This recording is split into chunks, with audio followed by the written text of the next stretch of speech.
দেখবেন বাবা লক্ষ্য করে স্কন্ধে মানে এই কাঁধের মধ্যে বহন করে তাকে শ্মশানে নিয়ে যায়। কেন নিয়ে যাওয়া হয়?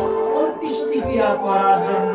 দেখবেন নিয়ে যাওয়ার সময় সবাই বলে বলো হরি হরি, আওয়াজ নাই দিব, বলো হরি হরি, সবাই বলে।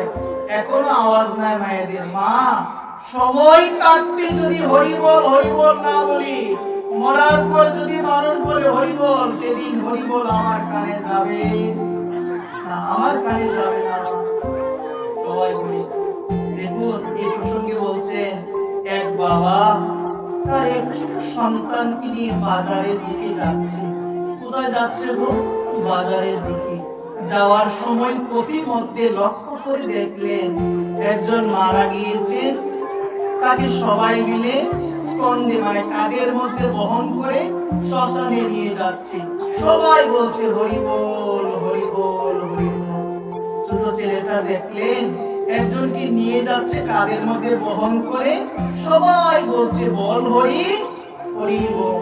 বাবাকে প্রশ্ন করেন, বাবা সবাই হরি বলে, কিন্তু যাকে নিয়ে যাচ্ছে কাঁধের মধ্যে বহন করে, বাবা সে তো হরি বলে না। বলছে বাবা রে, সে কি করে হরি বলবে? সে তো মৃত।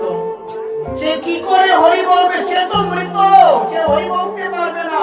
দেখুন ছোট ছেলে কি প্রশ্ন করলো। বলছে বাবা সবাই হরি বল বলছে, সবাই বলছে হরি বল, কিন্তু যাকে নিয়ে যাচ্ছে সে তো বলছে না। তখন বাবা কি বললো? সে মৃত, সে বলতে পারবে না। সে মৃত, সে বলতে পারবে না। ছোট ছেলে বাবাকে বলো, বাবা তাহলে তুমিও কি মৃত? বাবা তাহলে তুমিও কি মৃত?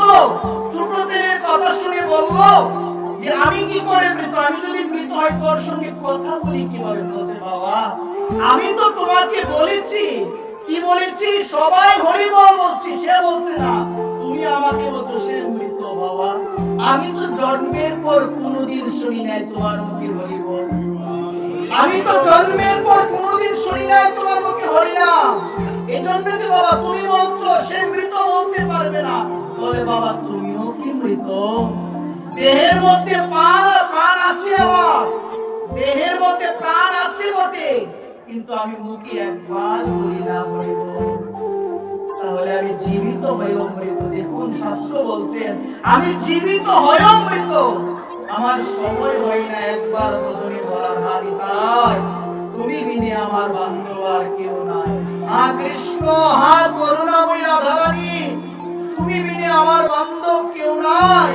আমার গণার দিন ফুরিয়ে যাচ্ছে গো, আমার গণার দিন চলে যাচ্ছে।